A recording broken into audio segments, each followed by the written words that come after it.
Good day, beautiful people, and welcome back to another video on my channel where I'm here to inspire, motivate, and share just for you. So in today's video, I'm going to be sharing with you not only my leg workout for today, but I'm also going to be sharing just a couple of tips, tricks, and things that I focus on to get the most out of my leg workout. And as always, I'm so excited to share this content with you, so let's jump right into the video. So I'm going to start today's workout with stretching out the hip flexors and the hamstrings. I find that these areas tighten up very fast just with all the sitting that I do in my lifestyle. So just doing this before I start the workout will just decrease the tightness in those areas and also increase mobility.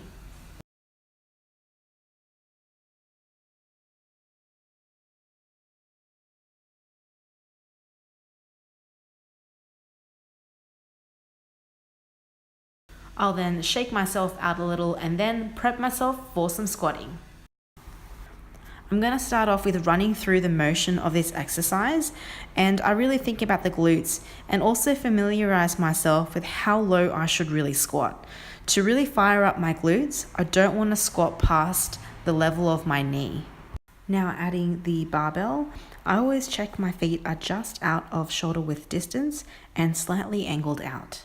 When using a barbell, I have it resting on the tops of my shoulder blades. I use my hands to hold the bar in place comfortably and make sure it's not resting on any vertebrae of my spine. My feet are just outside shoulder width. My knees don't fall in, but track in the same direction of where my toes are pointing. In this superset, I'm including split lunges. My torso is staying upright and proud. I have the dumbbells held by my side comfortably, and I focus on lowering my back knee right before it hits the ground. I also think about drawing my belly button in towards my spine to engage my core, and by doing this allows me to be less shaky when stepping back into my lunge. If you want to make these split lunges a little bit more challenging in this superset, you can also put a plate underneath the front foot, and this actually engages and puts a lot more emphasis on the front quad. What I also nearly forgot to mention was that when you are doing these split lunges, to make sure your front knee does not surpass your toes.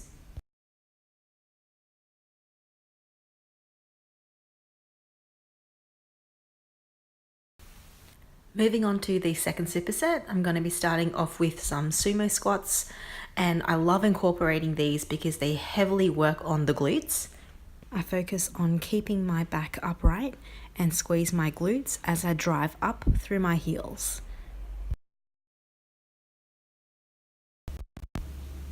I have my feet slightly angled out, and as I come down to squat, I have my knees tracking the same direction as my toes.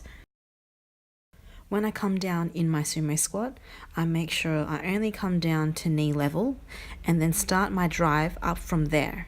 This allows for full focus on the hamstrings and the glutes. And to make this superset really effective, I'm going to be pairing it with a body weighted exercise, which is this jumping squat complex, and that's going to allow me to work myself to fatigue.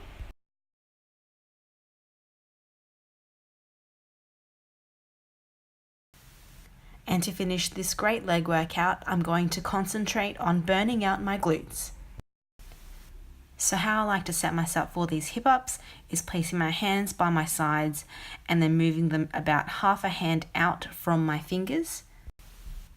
And if I want to make this just a little bit more harder for myself, at the top of my hip up, I then push my knees out and then back in. And to be quite honest, I know that my glute muscles can take a little bit more, so by using a resistance band and putting that around my knees puts a lot more emphasis and burn on the glutes. These exercises are basic but effective. I try to include heavy leg sessions like this at least twice a week, and I can honestly say I'm really happy with the results I'm seeing.